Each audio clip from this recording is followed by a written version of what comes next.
Dragon's Dogma is completely unique. In all the games that I've played, I haven't found something similar to it. And I wanted to share a few reasons why I think Dragon's Dogma in particular has unique mechanics that I haven't seen anywhere else, and I just want to give it its due. Give it its time of day to maybe encourage some other people like, hey, you should look into this game. I'm gonna try not to spoil anything because I want people to play the games if they haven't played them. And if you've played the games, then you know what I'm talking about. So I don't have to reference it. I don't have to explicitly say what I'm talking about. It's worth trying out. It's at least worth experiencing the combat because there is really nothing like it. But it's not just the combat.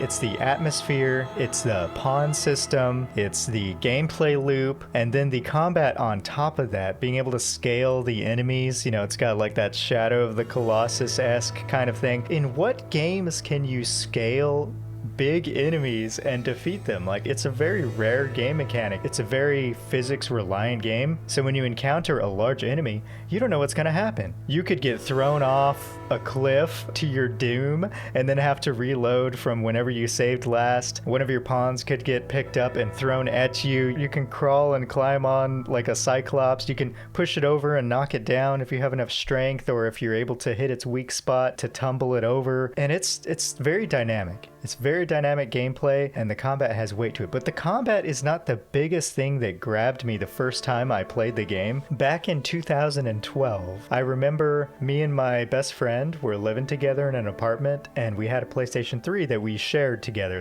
And I remember one time he came back to the apartment, and he had bought a few games. And one of them was this black case, because when you go to GameStop, sometimes they had discs in a box, and it didn't have the cover art. It didn't have the booklet. It was just the disc. And that was this. It had a label on it that said Dragon's Dogma. It was just the disc for the game. We put it in, and it plays this cheesy Japanese rock track that I'm like, okay, what is this game? We boot it up, we start it, a dragon attacks and it takes your heart, he punctures it and brings it up to himself and eats it, and you're like, whoa, dude, this is very cinematic, this is very cool. You get in the game and the movement was so freeing because you can jump on top of the buildings, you can climb on the buildings. A lot of games kind of block that stuff off. They put invisible boundaries, invisible walls where you can't do what you want to do. But in Dragon's Dogma, you could go anywhere, you could climb on things, and it started to get dark. And I was like, okay, night is falling. There's a day-night cycle in this game, which was pretty rare in the PS3 era. I mean, it was like a new technology. Not a lot of games implement that. The sun began to fall below the horizon, and I was like, oh, this is fine. But then it just got darker and darker and darker, and I couldn't see. It's like if you've ever been in the forest at night and you don't have a campfire going or anything, the only thing lighting the area are the stars and the moon, and if those are covered by clouds, it is pitch black out there. And Dragon's Dogma replicated that, and I remember this moment wandering through the darkness and my torch went out. But it was scary. I was like, what the heck? This is actually kind of nerve-wracking, being out here, not being able to see where I'm going, and then in the distance, I see 2 yellow lights, and then more turn my direction and realize there's monsters out here. You can see the reflection of their eyes shining through the darkness coming your direction. You're like, oh my gosh. It is a very unique experience, just the atmosphere of the game. So the atmosphere of the game is special. The darkness, the deep darkness of the nights make you really feel like you're out there on an adventure. And when darkness falls, if you're not familiar with the area, not familiar with the map at all, you really need to be careful where you're stepping because you could fall off a cliff. You need to be careful where you're walking because there's monsters up and about everywhere. In other games, it's night, but you can see perfectly well. It's like you have night vision and everything's just a little bluer, like in a movie. They put a little blue filter on it. But no, in Dragon's Dogma, the nights are actual nights, and they change the monster behaviors and everything, and yeah, it's amazing. On top of that, the music. I'm not a musician, but it takes some special skill to orchestrate music for a game that matches the feeling of what you're doing in the game, and Dragon's Dogma captures that very well. If you do nothing else, at least look up the original soundtrack. I think you'll be impressed. And then, a point that a lot of people have a gripe with is the storytelling in the game. They're like, oh, well, Dragon's Dogma, you know, the story sucks. It's not really worth paying attention to. No, that's not true.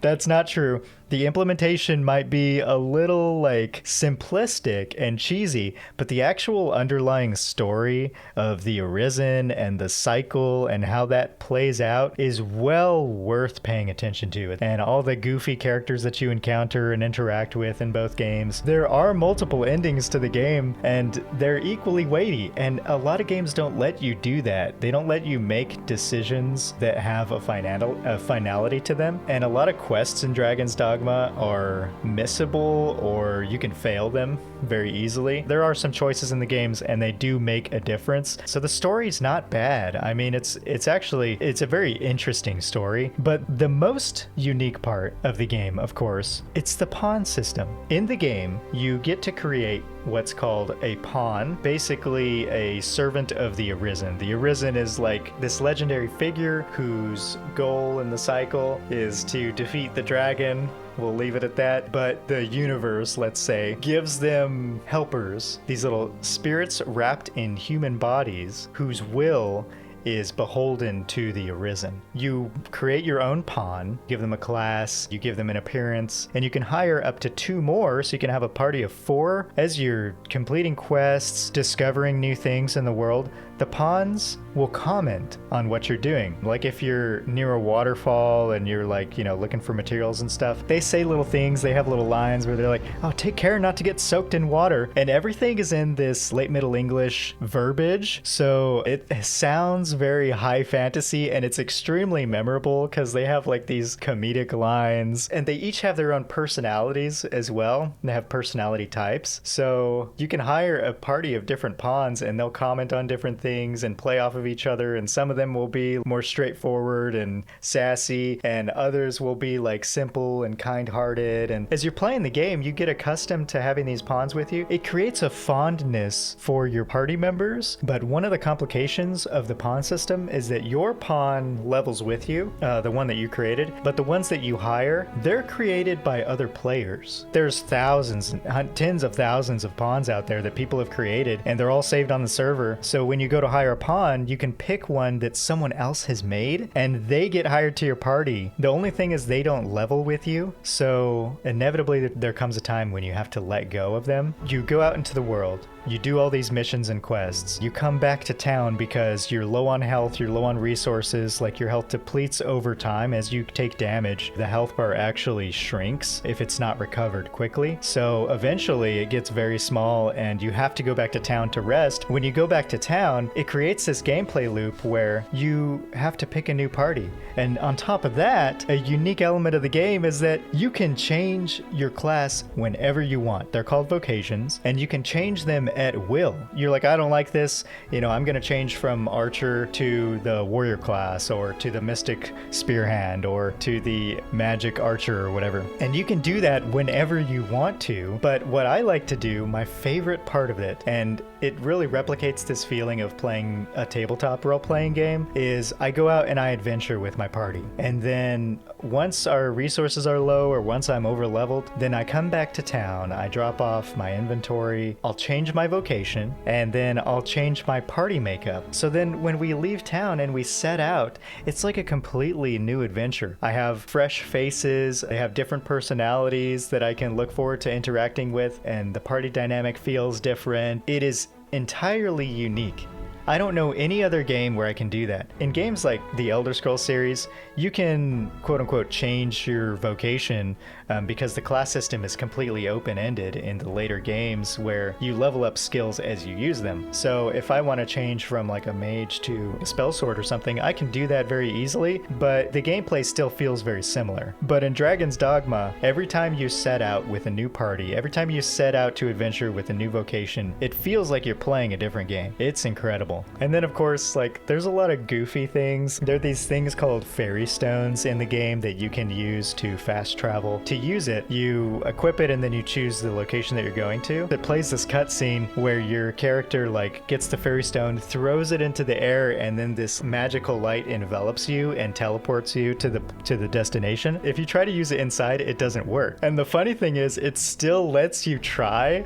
So like your character gets the fairy stone and throws it up, and then it just clatters to the ground. It's so funny seeing my character in the cutscenes. That's another funny thing, because they're all in engine. So when a cutscene comes up, it'll show your character interacting however you made them. So if you've made them look like a goofball, then you look like a goofball in the cutscene. So there's like little funny, cheesy things like that. There are a lot of lines that the pawns say, as I mentioned before, that are extremely memorable and humorous. I don't want to spoil them for you because it's part of the experience. You guys who have played the game know exactly what I'm talking about. You gotta play Dragon's Dogma, man. It might not be the game for everybody, but if you like action RPGs, if you like action combat, third-person action games, this is it. This is the peak of medieval action fantasy, and there's nothing else like it. You know, I've tried to play other games that people say are similar. I mean, the other obvious one is Monster Hunter. I tried to play that game on the Vita, and I was like, yeah, I don't really have time for this grind. Years later, I tried to play it on PlayStation 4, and I booted it up, and it was like nothing but menus. I felt like I was playing an MMO from 2002 because it was just like menus covering the screen,